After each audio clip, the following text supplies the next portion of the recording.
ಎಲ್ರಿಗೂ ನಮಸ್ಕಾರ. ನಾನು ನಿಮ್ಮ Muralidhar, founder and CEO Vidyarthi mentor. ಈಗ ಮೇಜರ್ ಡಿಸ್ಕಷನ್ ಇರೋ topic NEET 2024 cut off. Parents students ಹೆಂಗಾಗ್ಬಿಟ್ಟಿದ್ದಾರೆ ಅಂದ್ರೆ ನಾಳೆನೇ ಮೆಡಿಕಲ್ ಸೀಟ್ ಸಿಕ್ಬಿಡ್ತದೆ, ನಾಳೆನೇ ಅಡ್ಮಿಷನ್ ಆಗ್ಬಿಟ್ಟು ಕಾಲೇಜ್ಗೆ ಹೋಗ್ಬಿಡೋಣ ಅನ್ನೋ ರೇಂಜ್ಗೆ ಎಕ್ಸೈಟ್ಮೆಂಟ್ ಆಗ್ಬಿಟ್ಟಿದ್ದಾರೆ. ಸೊ ಇದು ನಾರ್ಮಲ್ ಆಗಿ ಆಸ್ ಎ ಪೇರೆಂಟ್ ಸ್ಟೂಡೆಂಟ್ ಇದ್ದೇ ಇರ್ತದೆ. ಆದ್ರೆ ನನ್ನ ಸಜೆಷನ್ ಏನ್ ಹೇಳ್ತೀನಿ ಅಂತಂದ್ರೆ, ಯಾವತ್ತು ಪೇಷನ್ಸ್ ಆಗಿ ಕಾಯ್ಬೇಕು. ಯಾವುದೇ ಒಂದು ಒಳ್ಳೆ ರಿಸಲ್ಟ್ ಬೇಕು, ಒಂದು ಫ್ರೂಟ್ಫುಲ್ ರಿಸಲ್ಟ್ಸ್ ಬೇಕು ಅಂತಂದ್ರೆ ಪೇಷನ್ಸ್ ಆಗಿ ಕಾಯ್ಬೇಕು. ಆ ಪೇಷನ್ಸ್ ಯಾವ್ದು ಕಾಯ್ಬೇಕು ಅಂತಂದ್ರೆ, ನಿಮ್ಮ ನೀಟಿನ ಅಫಿಷಿಯಲ್ ರಿಸಲ್ಟ್ ಅನೌನ್ಸ್ ಆಗೋವರೆಗೂ ಪೇಷನ್ಸ್ ಅಲ್ಲಿ ಕಾಯ್ಬೇಕು. ಪೇಷನ್ಸ್ ಇಂದ ಕಾದಾಗ ರಿಯಾಲಿಟಿ ಹೊರಗಡೆ ಬರ್ತದೆ. ರಿಯಾಲಿಟಿ ಅನ್ನೋದನ್ನ ಯಾಕೆ ಯೂಸ್ ಮಾಡ್ತಾ ಇದ್ದೀನಿ ಅಂತಂದ್ರೆ, ಇವತ್ತು ಏನೋ ನಿಮ್ಮ ಮಕ್ಕಳು ಮಾರ್ಕ್ ಬಂದ್ಬಿಟ್ಟಿದ್ದಾರೆ, ಅದ್ರ ಬೇಸಿಸ್ ಮೇಲೆ ಅಷ್ಟು ಮಾರ್ಕ್ಸ್ ಬಂದ್ಬಿಡುತ್ತೆ, ಇಷ್ಟು ಮಾರ್ಕ್ಸ್ ಬಂದ್ಬಿಡುತ್ತೆ, ಅಷ್ಟಕ್ಕೆ ಮೆಡಿಕಲ್ ಸೀಟ್ ಸಿಕ್ಬಿಡುತ್ತೆ, ಇಷ್ಟಕ್ಕೆ ಮೆಡಿಕಲ್ ಸೀಟ್ ಸಿಕ್ಬಿಡ್ತದೆ. ಈ ಯೂಟ್ಯೂಬ್ಗಳಿಗೆ ಹೋಗೋದು, ನೀಟ್ 2024 ಕಟ್ ಆಫ್ ಅಂತ ಹೊಡೆಯೋದು, ಆ ನೀಟ್ 2024 ಕಟ್ ಆಫ್ ನೋಡ್ಕೊಂಡು ಒಬ್ಬೊಬ್ಬರು ಒಂದೊಂದು ಹೇಳ್ತಾರೆ, ಅದ್ರ ಪ್ರಕಾರ ಯಾವ್ದೋ ಕನ್ಸಲ್ಟೆನ್ಸಿಗಳಿಗೆ ಹೋಗೋದು, ಅವ್ರ ಕನ್ಸಲ್ಟೆನ್ಸಿಗಳವರು ನಾವು ಮಾಡ್ಕೊಟ್ಬಿಡ್ತೀವಿ, ನಮ್ಮ ಕೈಲೆಲ್ಲ ಆಗ್ಬಿಡ್ತದೆ, ನಾವು ನಿಮ್ಗೆ ಗೌರ್ಮೆಂಟ್ ಸೀಟ್ ಅಲಾಟ್ಮೆಂಟ್ ಮಾಡ್ಕೊಟ್ಬಿಡ್ತೀವಿ, ನೀವು ಅಷ್ಟು ಕಟ್ಕೊಳ್ಳಿ ಇಷ್ಟು ಕಟ್ಬಿಡಿ ಅಂತ ಯಾರಾದ್ರೂ ಅಕಾಡೆಮಿಗಳು ಅಥವಾ ಕನ್ಸಲ್ಟೆನ್ಸಿಗಳು ಏನಾದ್ರು ನಿಮ್ಗೆ ಆಫರ್ ಮಾಡಿದ್ರೆ ನಾನು ಹೇಳ್ತೀನಿ ನೋಡಿ, ಆ ತರ ಆಗೋದಿಲ್ಲ.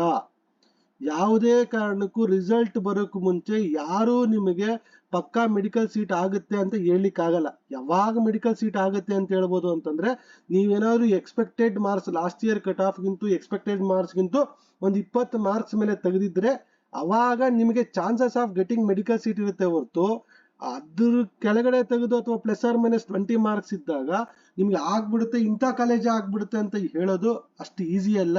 ಯಾಕೆ ಅಂತಂದ್ರೆ, ಪ್ರತಿ ವರ್ಷ ಸೇಮ್ ಮಾರ್ಕ್ಸ್ಗೆ ಡಿಫರೆಂಟ್ ರ್ಯಾಂಕಿಂಗ್ ಬರುತ್ತೆ.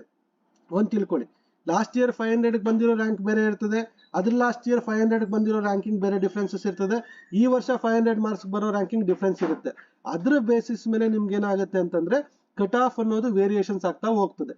ಹಾಗಾಗಿ ನಾನು ಎಲ್ಲಾ ಪೇರೆಂಟ್ಸ್ ಹೇಳೋದು ಇಷ್ಟೇ, ಸೊ ನೀವು ನಿಮ್ಮ ನೀಟ್ ರಿಸಲ್ಟ್ ಬರೋವರೆಗೂ ಪೇಷನ್ಸ್ ಆಗಿ ಕಾಯಿರಿ. ನೀಟ್ ರಿಸಲ್ಟ್ ಬಂದ ಮೇಲೆ ನಿಮಗೆ ಗೊತ್ತಾಗುತ್ತೆ, ಲಾಸ್ಟ್ ವರ್ಷ ಸೇಮ್ ಮಾರ್ಕ್ಸ್ ಎಷ್ಟು ರ್ಯಾಂಕಿಂಗ್ ಬಂದಿತ್ತು, ಈ ವರ್ಷ ಸೇಮ್ ಮಾರ್ಕ್ಸ್ ಎಷ್ಟು ರ್ಯಾಂಕಿಂಗ್ ಬಂದಿದೆ ಅಂತ ಒಂದು ಐಡಿಯಾ ಬರುತ್ತೆ. ಅವಾಗ ಐಡಿಯಾ ಬಂದಾಗ ಏನಾಗುತ್ತೆ ಅಂತಂದ್ರೆ, ನಿಮಗೆ rank wise cut off KEA website ಅಲ್ಲಿ ನಿಮಗೆ ರಿಲೀಸ್ ಮಾಡಿರ್ತಾರೆ, ಫಸ್ಟ್ ರೌಂಡ್ ಸೆಕೆಂಡ್ ರೌಂಡ್. ಅದು almost rank wise cut off similar ಇರ್ತದೆ, marks wise cut off similar ಇರಲ್ಲ.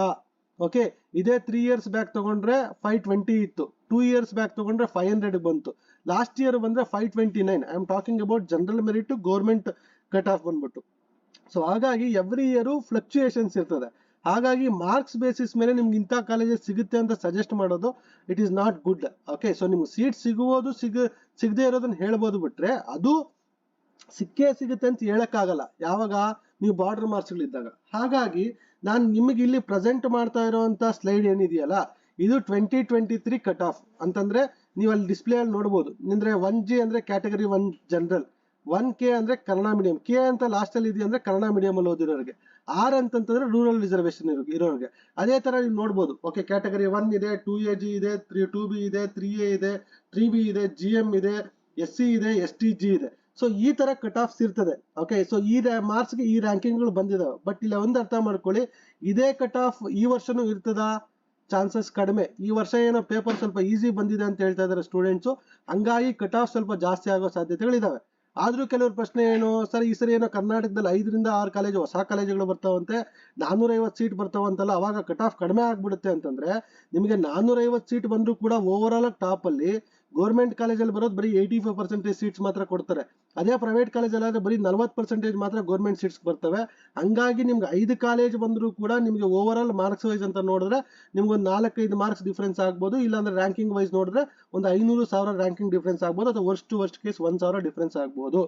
ಹಾಗಾಗಿ ನಾನ್ ಸಜೆಸ್ಟ್ ಮಾಡೋದೇನು ಅಂತಂದ್ರೆ, ಈಗ ನಿಮ್ಗೆ ಏನು ಫಸ್ಟ್ ಈ ಪ್ರೆಸೆಂಟೇಶನ್ ಸ್ಲೈಡ್ ಇದೆಯಲ್ಲ, ಇದು ನಾನ್ ಹೈದರಾಬಾದ್ ಕರ್ನಾಟಕ ಅಂದ್ರೆ ಯಾವುದೇ ಹೈದರಾಬಾದ್ ಕರ್ನಾಟಕ ಜಿಲ್ಲೆಗಳವ್ರು ನೀವು ಆಗಿಲ್ಲ ಅಂದ್ರೆ, ಹೈದರಾಬಾದ್ ಕರ್ನಾಟಕ ಅಂದ್ರೆ ಯಾರು, ಗುಲ್ಬರ್ಗ, ರಾಯಚೂರು, ಬಳ್ಳಾರಿ, ಕೊಪ್ಪಳ, ಯಾದಗಿರಿ, ವಿಜಯನಗರ ಜಿಲ್ಲೆ, ಅವರಿಗೆ ಅವ್ರ ಡಿಸ್ಟ್ರಿಕ್ಟ್ಸ್ ಅಲ್ಲಿ 70% ಆಫ್ ಸೀಟ್ಸ್ ಅವ್ರಿಗೆ ರಿಸರ್ವೇಶನ್ ಇರ್ತದೆ.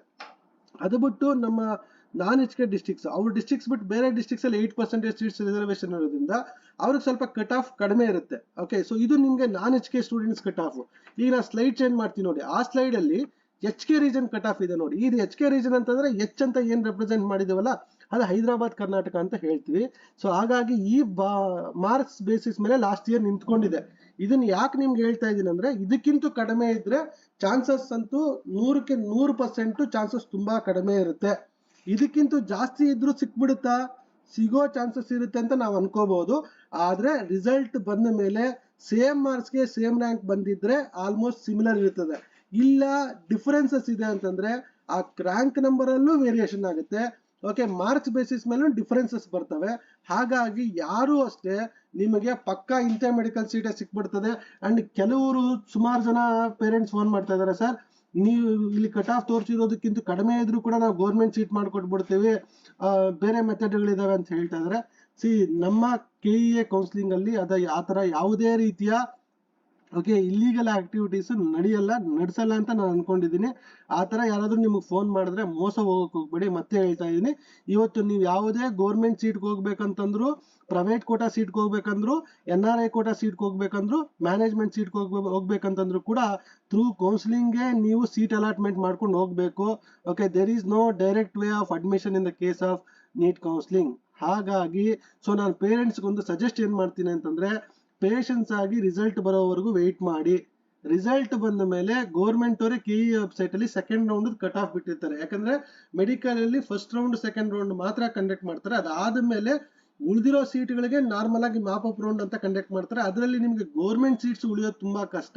ಹಾಗಾಗಿ ಸೆಕೆಂಡ್ ರೌಂಡ್ ಏನು ನಿಮ್ಗೆ ಅಲಾಟ್ಮೆಂಟ್ ಆಗಿರುತ್ತೋ ಮ್ಯಾಕ್ಸಿಮಮ್ ಅದೇ ಫೈನಲ್ ಅಂತ ನೀವು ಡಿಸೈಡ್ ಮಾಡ್ಕೊಂಡು ಕಟ್ ಆಫ್ ನೋಡ್ಕೋಬೇಕಾಗತ್ತೆ.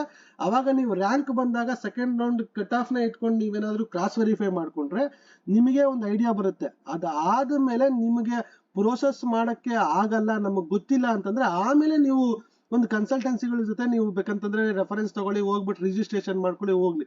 ಅದಕ್ಕಿಂತ ಮುಂಚೆನೆ ಹೋಗ್ಬಿಟ್ಟು ಯಾರೋ ಏನೋ ಹೇಳ್ಬಿಡ್ತಾರೆ, ಯಾವ್ದೋ ಕನ್ಸಲ್ಟೆನ್ಸಿಗಳು ನಿಮ್ಗೆ ಫೋನ್ ಮಾಡ್ಬಿಟ್ಟು ನಿಮ್ಗೆ ಬಂದ್ಬಿಡಿ ನಾವು ಮಾಡ್ಕೊಟ್ಬಿಡ್ತೀವಿ, ಇದು ಮಾಡ್ಕೊಟ್ಬಿಡ್ತೀವಿ ಅಂತ ಏನಾದ್ರು ಅಂದ್ರೆ ಅದೆಲ್ಲ ನಮ್ದೆಲ್ಲ ಬಿಸ್ನೆಸ್ ಸ್ಟ್ರಾಟಜಿ. ಅದು ನಾನೇ ಆಗಿರ್ಬೋದು, ಬೇರೆಯವರೇ ಆಗಿರ್ಬೋದು, ಯಾರೇ ಆಗಿರ್ಬೋದು ಹೇಳ್ತಾ ಇದೀನಿ.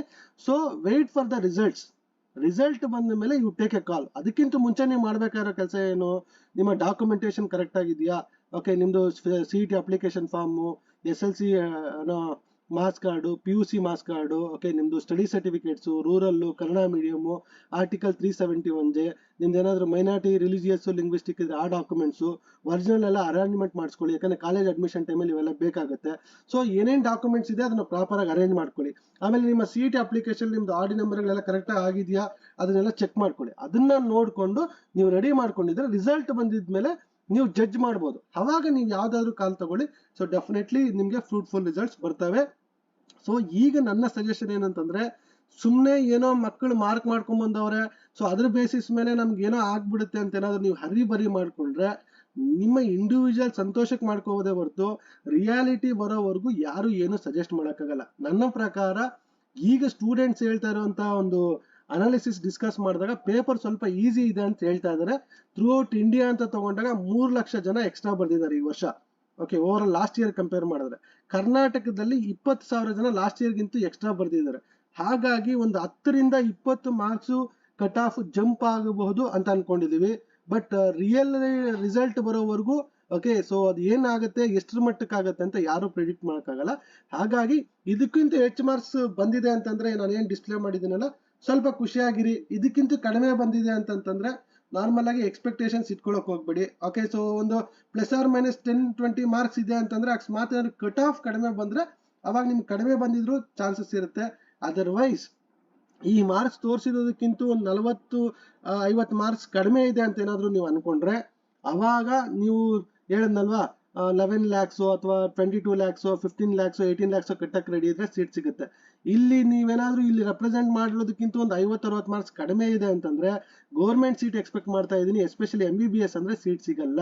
ನೀವು ಡೆಂಟಲ್ ಮತ್ತೆ ಆಯುರ್ವೇದಕ್ಕೆ ಹೋಗಿದ್ರೆ ಹೋಗ್ಕೊಳ್ಳಿ. ಆದ್ರೆ ನೀವು ಮೆಡಿಕಲ್ಲೇ ಹೋಗ್ಬೇಕು ಅನ್ಕೊಂಡಿದ್ರೆ ಏನು ಇಲ್ಲಿ ಕೊಟ್ಟಿದೀವಲ್ಲ ಇದಕ್ಕಿಂತ ಒಂದು 50 ಮಾರ್ಕ್ಸ್ ನಮ್ಗೆ ಕಡಿಮೆನೇ ಇದೆ ಸರ್, ನಾವೇನಾದ್ರೂ ವೆಯ್ಟ್ ಮಾಡಿದ್ರೆ ಪ್ರಯೋಜನ ಆಗುತ್ತೆ ಅಂದ್ರೆ ನೀವು ಕೌನ್ಸಿಲಿಂಗ್ ಅಟೆಂಡ್ ಮಾಡ್ಕೊಳ್ಳಿ. ಆದ್ರೆ ನಿಮಗೆ ಮೆಡಿಕಲ್ ಸೀಟ್ ಸಿಗುವಂತ ಸಾಧ್ಯತೆಗಳು ತುಂಬಾ ಕಡಿಮೆ ಇರ್ತದೆ. ಹಾಗಾಗಿ ನೋಡ್ಕೊಂಡು ಡಿಸಿಷನ್ ಮಾಡಿ. ಸೊ ಹರಿಬರಿಯಲ್ಲಿ ಯಾವುದೇ ಕನ್ಸಲ್ಟೆನ್ಸಿಗೆ ಇನ್ಕ್ಲೂಡಿಂಗ್ ನಮ್ಮ ಕನ್ಸಲ್ಟೆನ್ಸಿಗೂ ನಾನು ಹೇಳ್ತಾ ಇದ್ದೀನಿ, ರಿಸಲ್ಟ್ ಬರೋಕ್ ಮುಂಚೆ ಯಾವುದೇ ರೀತಿಯ ಕಮಿಟ್ಮೆಂಟ್ಗಳಿಗೆ ಹೋಗಿ ಸುಮ್ಮನೆ ದುಡ್ಡನ್ನ ಪೋಲ್ ಮಾಡ್ಕೊಳಕ್ ಹೋಗ್ಬೇಡಿ. ಇದು ನನ್ನ suggestion. So with this I will B concluding. ಆ ಥರ ಏನಾದ್ರು ಇಂಡಿವಿಜುವಲ್ ನಿಮ್ಗೆ ಅಸಿಸ್ಟೆನ್ಸ್ ಬೇಕು ಅಂತಂತಂದ್ರೆ ಕಾಂಟ್ಯಾಕ್ಟ್ ಮಾಡಿ, definitely I will be there to help you. So ಹಾಗಾಗಿ ಸುಮಾರು ಜನ ನನಗೆ ಕೇಳ್ತಿದ್ರು ಸರ್ ವಿಡಿಯೋ ಮಾಡಿ ಅಂತ, ಹಾಗಾಗಿ ಮಾಡಿದ್ದೀನಿ. ಏನಾದರೂ ಆ ಥರ ನಿಮಗೆ ಫರ್ದರ್ ವಿಡಿಯೋಸ್ ಏನಾದರೂ ನಿಮಗೆ ಇಂಟ್ರೆಸ್ಟ್ ಇತ್ತು ಅಂದರೆ ಚಾನಲ್ನ ಸಬ್ಸ್ಕ್ರೈಬ್ ಮಾಡ್ಕೊಳ್ಳಿ. ಫರ್ದರ್ ವಿಡಿಯೋಸ್ ಅಪ್ಲೋಡ್ ಮಾಡ್ತಾ ಇರ್ತೀನಿ. Thank you and all the best.